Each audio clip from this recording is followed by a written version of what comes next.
While lobbying can be a legitimate and even necessary part of a functioning democracy, it also has a worst side that is a frequent source of criticism and public distrust.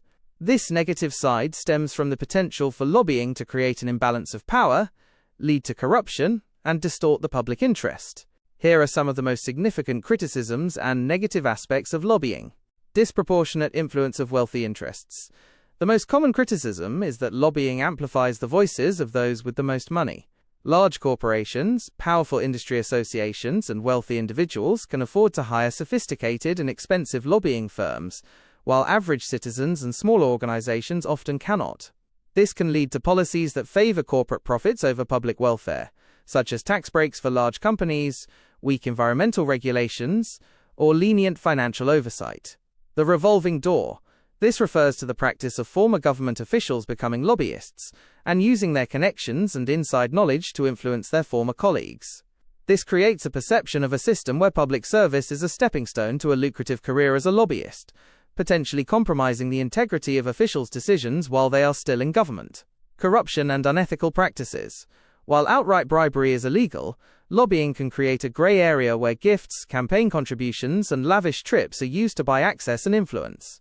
This can lead to conflicts of interest, where officials' decisions are influenced by personal gain, rather than the public good. Past scandals, such as the Jack Abramoff case in the US, have exposed these unethical and illegal practices, further eroding public trust. Distorting information and public debate. Lobbyists are paid to advocate for their clients' interests, which means they may strategically present information that is biased or incomplete. They may fund think tanks, research, or public relations campaigns that promote their agenda while downplaying or ignoring evidence that contradicts their position. This can confuse the public and make it difficult for policymakers to get a full and unbiased picture of an issue. For example, some corporate lobbying has been criticized for actively working against climate protection policies despite public statements of support for sustainability. Rent-seeking.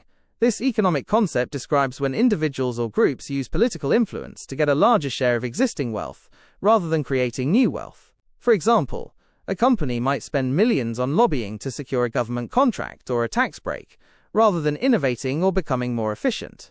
This can lead to policies that are inefficient and wasteful, as they serve a narrow interest rather than the broader economic good. In essence, the worst of lobbying is when it ceases to be a tool for representing diverse interests and becomes a means for the powerful to manipulate the political process for their own benefit, often at the expense of the general public. This can undermine the democratic ideal of a government that serves all its citizens equally.